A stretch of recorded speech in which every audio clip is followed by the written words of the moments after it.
భూటకపు encounter అంటూ Maoist party లేఖ విడుదల చేసింది. దండకారుణ్య స్పెషల్ జోనల్ కమిటీ ప్రతినిధి వికల్ప్ పేరుతో ఈ లేఖ విడుదలైంది. హిడ్మాతో పాటు శంకర్లను పట్టుకుని చిత్రహింసలు పెట్టి చంపేశారని లేఖలో పేర్కొన్నారు. ఏపీకి చెందిన కొందరు కలప వ్యాపారుల ద్రోహంతో వీళ్లు దొరికిపోయారని, అనారోగ్యంతో ఉన్న హిడ్మా శంకర్లు చికిత్స కోసం విజయవాడకు వెళ్లారని మావోయిస్టు పార్టీ తెలిపింది. కలప వ్యాపారులతో కలిసి విజయవాడకు వెళితే వాళ్లను పట్టుకున్నారన్నారు. వారం రోజుల పాటు చిత్రహింసలకు గురిచేసి ఏపీ పోలీసులు చంపేశారని ఆరోపించారు. హిడ్మా శంకర్ల ఎన్కౌంటర్ పై సమగ్ర దర్యాప్తు చేయాలని మావోయిస్టు పార్టీ డిమాండ్ చేసింది.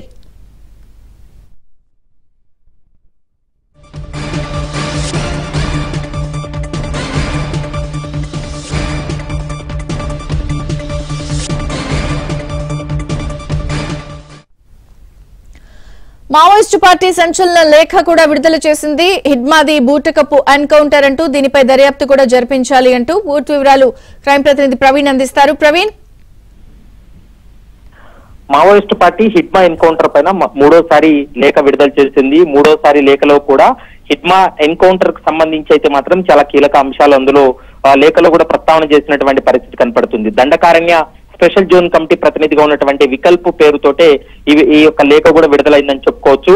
హిడ్మాను మరోవైపు టెక్ శంకర్లు ఇద్దరిని కూడా పట్టుకొని ముందస్తుగా చిత్రహింసలకు గురి చేసిన తర్వాత ఎన్కౌంటర్ పేరుతోటి చంపేశారు. ఇది ఒక బూటకపు ఎన్కౌంటర్ అంటూ కూడా మావోయిస్టు పార్టీ మరోసారి అభిప్రాయపడింది. ముఖ్యంగా ఏపీకి చెందినటువంటి కొంతమంది కలప వ్యాపారుల ద్రోహం వల్లనే ఈ విధంగా దొరికిపోయారు. మరోవైపు అనారోగ్యంతో ఉన్నటువంటి హిడ్మా కావచ్చు, శంకర్లు చికిత్స కోసం విజయవాడ వెళ్లారు.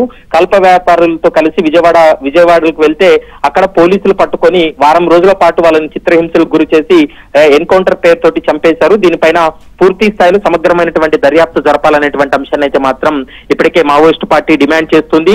ఇక ఏపీ పోలీసులు అయితే మాత్రం గత 2 నెలలుగా పోలీసులు నిఘా పెట్టి వాళ్ళకున్నటువంటి పక్కా సమాచారంతో కోంబింగ్ నిర్వహించి ఈ ఎన్కౌంటర్ లో హిడ్మాను హతమార్చమనేటువంటి అంశాన్ని పోలీసులు చెప్తున్నప్పటికీ కూడా మావోయిస్టు పార్టీ దానికి భిన్నంగా లేఖలు కూడా విడుదల చేస్తున్నటువంటి పరిస్థితి అయితే స్పష్టంగా కనిపిస్తుంది. విజయ చంద్రిక.